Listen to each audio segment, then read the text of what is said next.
Le mois d'octobre est attribué au cancer. Et chez la femme, le cancer le plus répandu reste le cancer du sein. Quels sont les facteurs de risque qui peuvent provoquer le cancer du sein?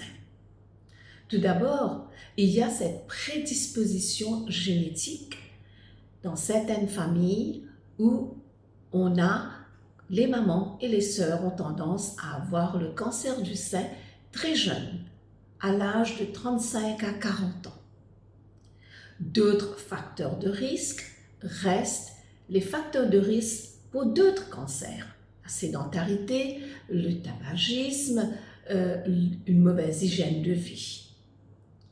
D'autres facteurs de risque restent quand même des antécédents d'avoir un cancer déjà sur un sein.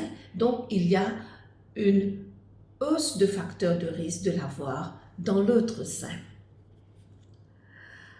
Le surpoids reste aussi un facteur de risque d'avoir le cancer du sein.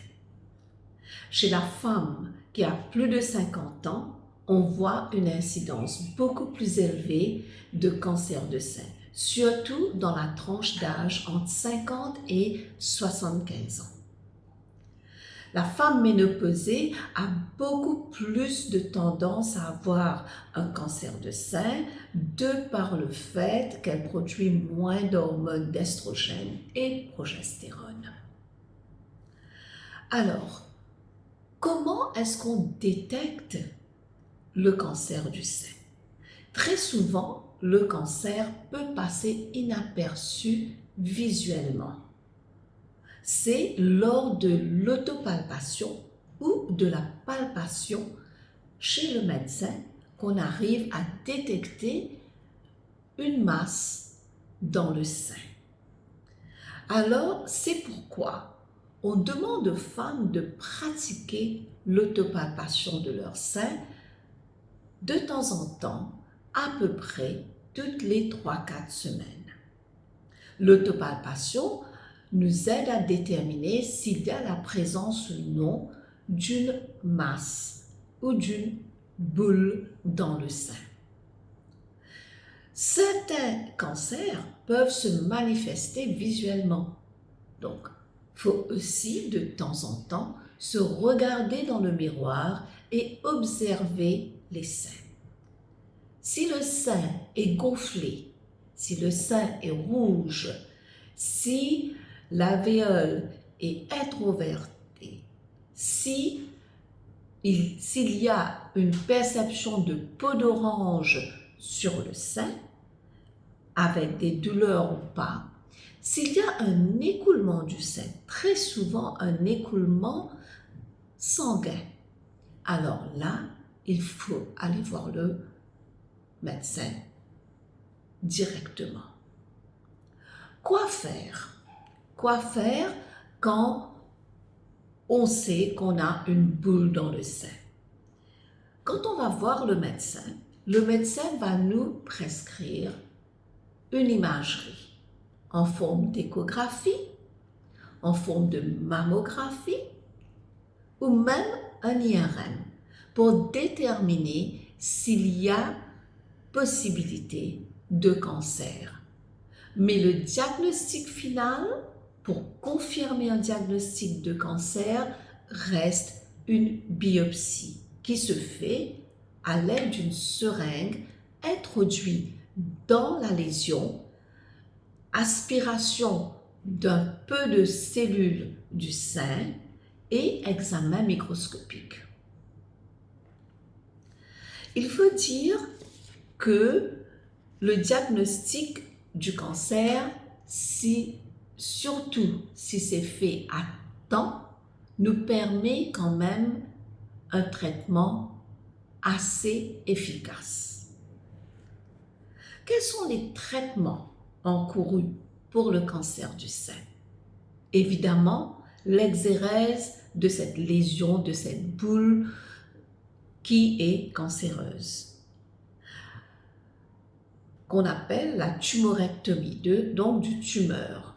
Ou si le cancer s'est infiltré, parce qu'il y a quand même un cancer qui peut être in situ, donc localisé, que ce soit dans les canaux, que ce soit dans les lobules, là, on n'enlève que la tumeur. On procède à une tumorectomie.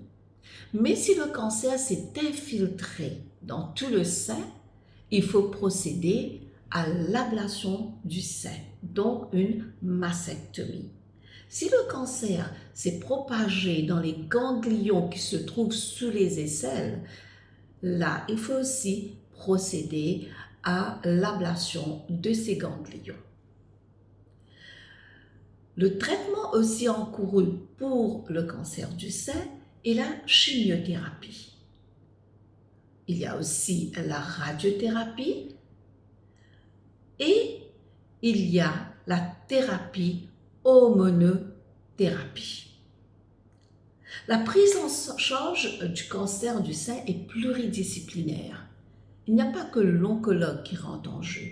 Il y a aussi le chirurgien qui va procéder à la tumorectomie ou à la mastectomie. Il y a aussi le radiologue qui va déterminer le stade du cancer et déterminer s'il y a cancer ou pas. Et puis, il y a aussi ce chirurgien qui va procéder à la chirurgie reconstructive du sein avec l'aide d'implants. Tous ces traitements se sont avérés quand même très efficaces. Et une femme sur 8 peut guérir du cancer de sein.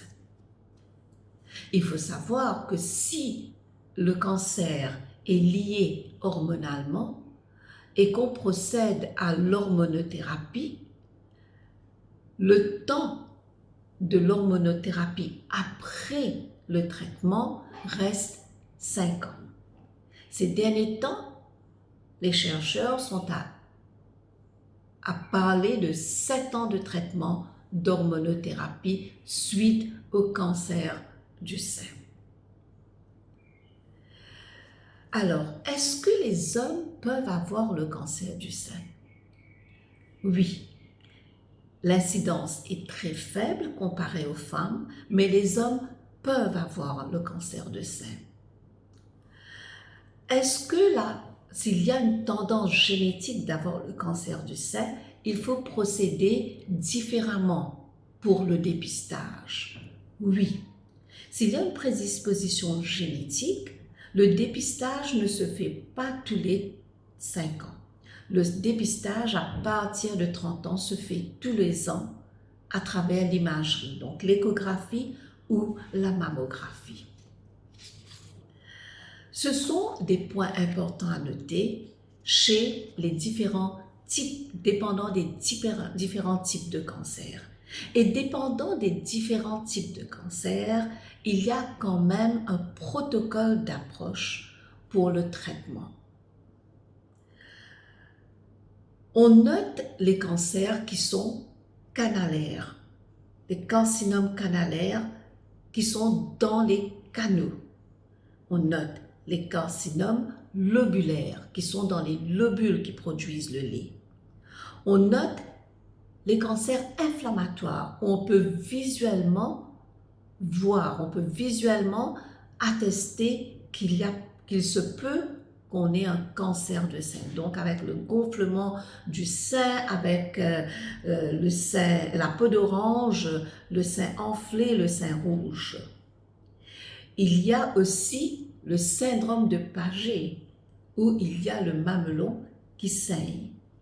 Il y a aussi la présence des métastases dans les glandes axillaires ou dans les glandes sous les aisselles qui peuvent nous mener à faire le dépistage du cancer du sein.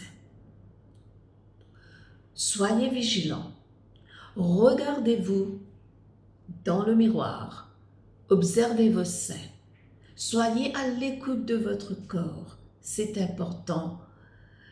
Faites l'autopalpation, pratiquez-le. Et si vous avez des doutes, allez vers votre médecin traitant, que ce soit le médecin généraliste ou le gynécologue qui va procéder à la palpation. Restons vigilants pour le cancer du sein. Merci.